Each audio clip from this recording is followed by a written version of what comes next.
Hey Darren, it's great. We have some free time today. We got to come over here after we saw Gloria, your hero, Yeah.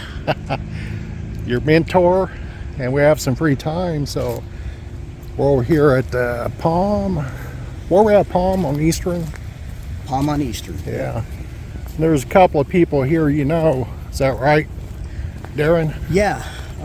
Actually, coming over here, whenever people come into Vegas and I take them on a little Vegas tour, I always bring them over here. We're going to see my favorite movie star. And people usually ask me, who's your favorite actor? And I go, my favorite actor is Richard Thomas from the Waltons. Oh, okay. But my favorite movie star was Tony Curtis. Ah. And this is where Tony is buried. As many of you know, Tony was a famous Hollywood actor, and he played Houdini in the 1953 version of Houdini. And I didn't know that. yeah, although that version wasn't the most accurate depiction of Houdini's life, to me it was the most entertaining. And again, Tony Curtis is my favorite movie star. And there's a difference between an actor and a movie star. I remember him, and just scared me to death when I was about 8 or 9. The Boston Strangler. Played the Boston Strangler Yeah. too, yeah. Yeah, he was in The Great Race. He was in many other movies. He did, what was the one he did with Sidney Poitier where they escaped from prison? Oh, yeah. Oh, it went around in to catch a train. Yeah, the Defiant Ones. Yes. So this is Tony Curtis, famous actor, magician. I actually came to Tony's funeral. Oh. And Kirk Douglas was an honorary pallbearer. And I briefly met Jamie Lee, his daughter, at the funeral. And as a surprise speaker, Arnold Schwarzenegger got up and spoke because Tony had given Arnold Schwarzenegger encouragement and advice. And now the reason for the horseshoes was Tony's last wife, Jill, used to rescue horses. And actually she still does, but she doesn't live in Nevada anymore. I think she's up in Montana now. But he helped her with her horse rescue ranch. So Where was the ranch at? it was headed out toward Sandy Valley area. Okay. That's right outside Las Vegas. Right outside of Las Vegas as you're headed toward LA. Yeah. You can go that way, or you could go through Pahrump to get through. Yeah, about to 40 miles or yeah. so. Yeah, it was out that way.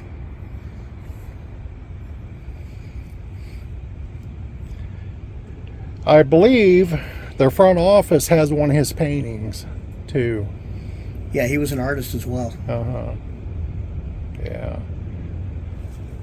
All right, who else is in here? All right.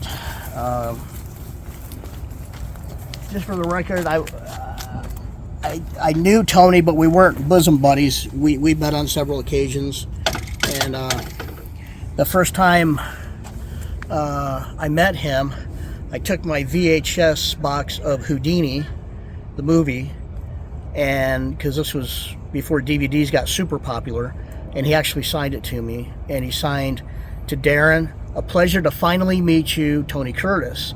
And I looked at it, I go, have you heard of me before? And he goes, yeah. And Nice. I thought that was cool. Nice. I had no clue, but we met on several occasions. Like I said, we weren't bosom buddies. We didn't hang out, but we met on several occasions and chatted about, Houdini the movie and magic. So. Yeah, you likable guy? Tony's very likable. Yeah, nice. Local Las Vegas legend, too. Oh, yeah. Now, I believe down this way is another Elvis connection, I think you've talked about him in the past, meeting him. One of the Elvis security guys. Yeah, he was actually head of security for Graceland for Elvis. Elvis who? Elvis Presley. The one and only. Yeah. Nice day in Las Vegas. Can't believe it's December. First week of December and it's beautiful out. Yes.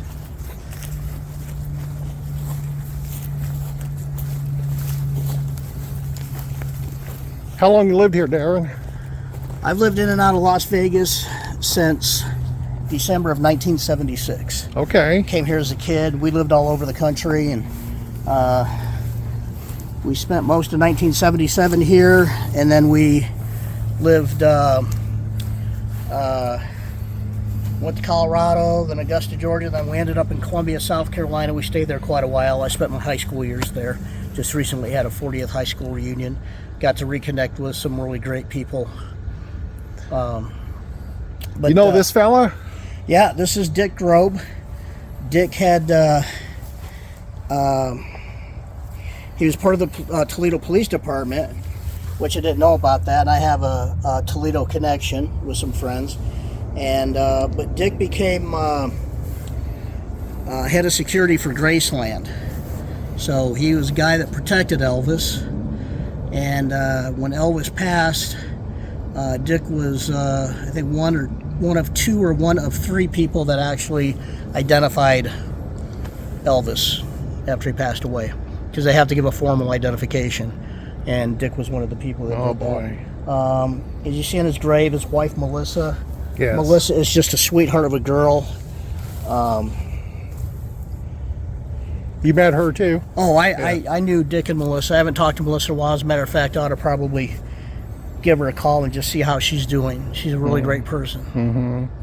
Did Elvis die in on the road as last con? Where did Elvis die? No, he died at Graceland, his home in Memphis. And Dick was there? August 19th.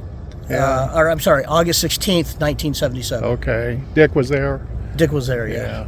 Yeah, sad story. Yeah.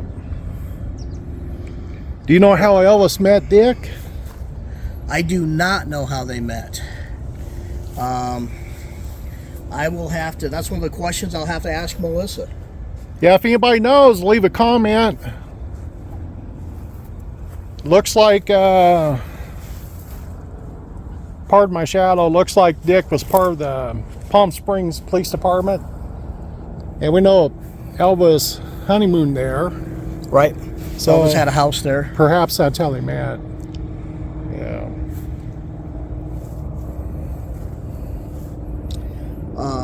We're in Las Vegas. I know this goes a little off subject, but another one of Elvis's security was Sam Thompson. Oh, yes. And Sam's sister, Linda, ended up becoming Elvis's girlfriend. Okay. And I think, I'm not sure which way it went first. It's either Elvis started dating Linda, and then, because Sam was a Memphis police officer, and then he hired, Elvis hired Sam to be one of his bodyguards. Or it was either he hired the bodyguard and then he met Linda and Linda became Elvis's girlfriend. So, Darren, this may be before you moved here in Las Vegas, but Sam was a judge here. I remember. Yes, I remember that now. Family court judge. Yep. Yeah. Where's he now? No idea. I don't know. I did a video of Sam and another friend of mine, Michael Werner, who has since passed away. Michael was a big collector of Elvis memorabilia, and when I say Elvis memorabilia, I mean not just Elvis souvenirs. I mean stuff that was actually owned by Elvis. And I did a video of Sam. I did a video of Sam.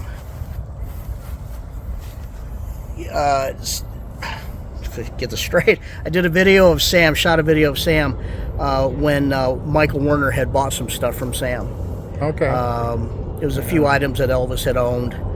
One was a matchbook that Elvis actually gave Sam from the Hilton, and some other little trinkets. I'd have to go back. It's been many years since I did that video. I'd have to go back. Yeah. And all right, well, moving right along, I think there's another Elvis. He's got the same disease you do, Darren. He's an Elvis impersonator. oh, okay. Yeah. It's a disease. Yeah. do you remember that sad story? Where he was ambushed, him and his girlfriend. Okay, I Yes. think he's up this direction. We'll make our way up there and see if we can find the location. Okay, we're close to our next stop. This is the final resting place of Mary Linda Huffman. She went by Linda Huffman.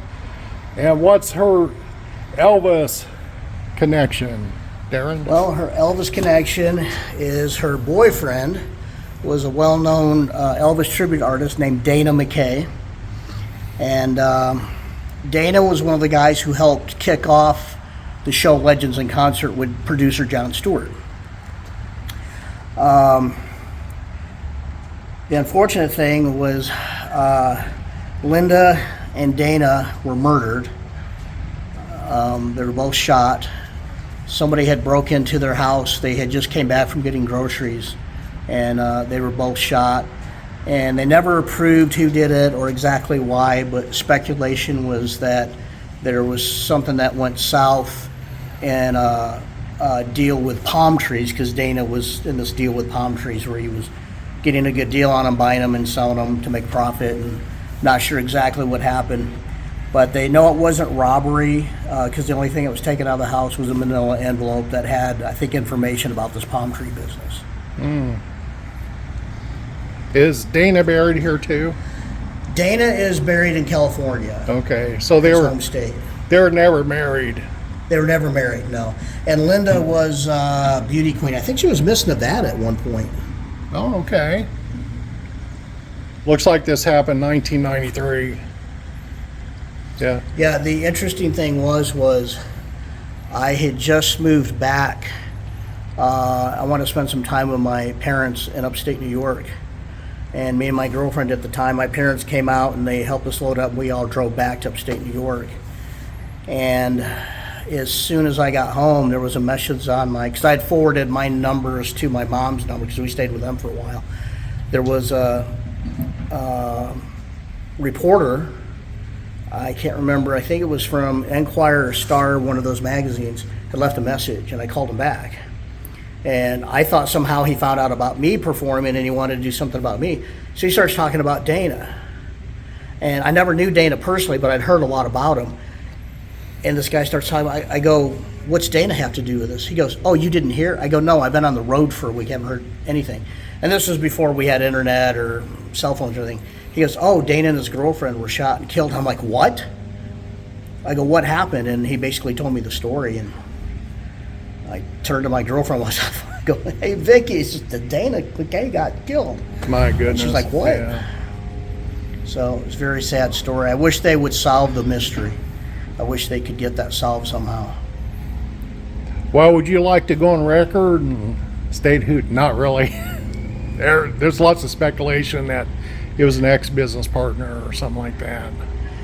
Yeah, I don't know the details. I'm sure they checked everybody out. Doesn't mean that they didn't overlook anything. Yeah. Could have been an ex-business partner. I think the story is his ex-business partner was investigated, but I think he was cleared of any wrongdoing. And then there was rumors this person did it for this reason, this person did it for that reason, but who knows? Only the Lord knows. So. Yeah, true. Linda Huffman. Do you have a little more time to stroll around and see if we can find any other Elvis connections? Sure. Okay, pal.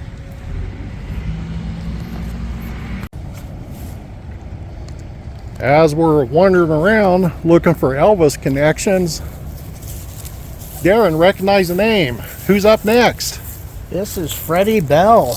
And Freddie was a singer in his own right. And a little history behind Freddie Bell was Freddie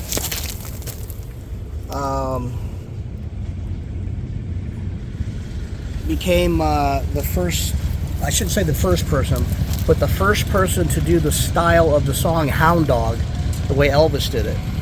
Now, Mama Mae Thornton was the first person to record Hound Dog. By the way, I'll put a commercial in here. I've done Mama Thornton She's buried in Inglewood, California, Okay. where the Elvis attorney, not Elvis, but OJ attorneys are buried there. Okay. Johnny Cochran and Kardashian. Okay. Okay, commercial. Go ahead. All right. So, take two. So we're here at the gravesite of Freddie Bell. His real last name was Bello, which is a common Italian last name, but he went by Freddie Bell as a stage name. His first whole name is Fernando Bell, but he had a song Ding Dong, and then he also actually did the rock and roll version of Hound Dog before Elvis, and Elvis kind of did his adaptation from Freddie Bell, and Freddie was kind of upset about that, and because Elvis became the superstar and Freddie was just a Las Vegas lounge singer for many years. So. But did well in his own right. He did well in his own right, yeah. There's only one Elvis. There's only one Elvis. Yeah. And honestly, that's about all I know of Freddie. Okay. Well, I think close by is another Elvis connection. Actually, we can say this is an Elvis connection as well. Oh, yeah. Right? Absolutely. Yeah, most definitely. All right, moving right along.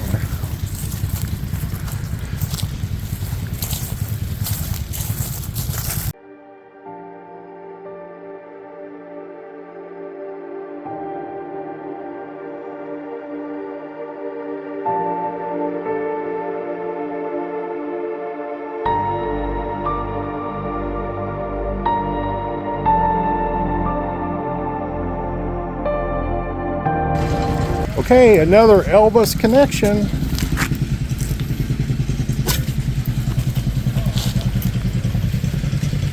Dr. Elias Guanum, known as Dr. Feelgood. Why is that? Why do they call him Dr. Feelgood, Darren? Well, Dr. Guanum had a connection to Elvis here in Las Vegas. Elvis kind of, there's a thing here called, for those of you who don't know, it's called Vegas throat. Because of the dry climate here, and it was even drier back then, your throat would get kind of dry, a little scratchy, and so singers would have to do something for it, you know. So Elvis ended up going to Dr. Guanum for the first time about his Vegas throat, and then they became friends. And it's been said that, you know, everybody knows that Elvis gave people Cadillacs, that Elvis had given Dr. Guanum a Cadillac in exchange for some prescriptions, so Okay. to help him. Yeah. If I may add, and I think you mentioned this earlier, Darren, that Dr. Guanum was also the ringside physician for the major title fights here in Las Vegas. That's correct, yes. Yeah. Is he from Las Vegas? Not originally. He's from,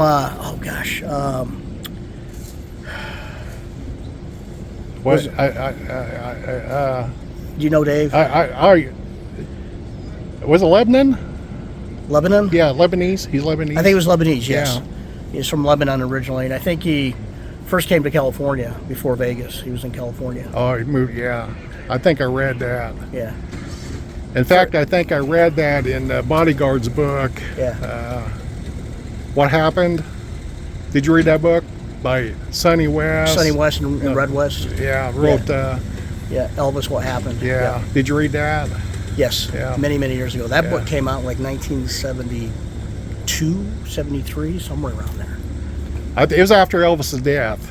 No. That book came out way Oh, before Elvis prior. died. That's right. Because there's video, there's audio of Red and Elvis talking about the book coming out. And Yeah, true. yeah, and I remember my mom had that book. As I said, as a kid, we lived all over, and we lived in Florida in 1972 or 73, and I remember my mom had that book then. So that book came out in the early 70s, Okay. and I think it was after Elvis fired a lot of his bodyguards. But Elvis would fire him, then he'd hire him back. And You know, Darren, on YouTube, you have some YouTubes of you singing Elvis songs. yeah, Yeah. Okay, if I cut and put one in here? absolutely. Yeah. Yeah. And it sounds pretty good. Yeah, you can get it off YouTube, or I Yeah. can get you a clip, or however you Yeah. want to do it. Yeah. And folks, forgive me if I keep forgetting. We met up at the Gloria D thing, just kind of happened on each other, and Dave says, well, let's go over and do some others, and so I wasn't quite prepared, so if I had to like stop and think about some information, so please forgive me for that. We're just winging it. It was a lot of fun Yeah. today, buddy.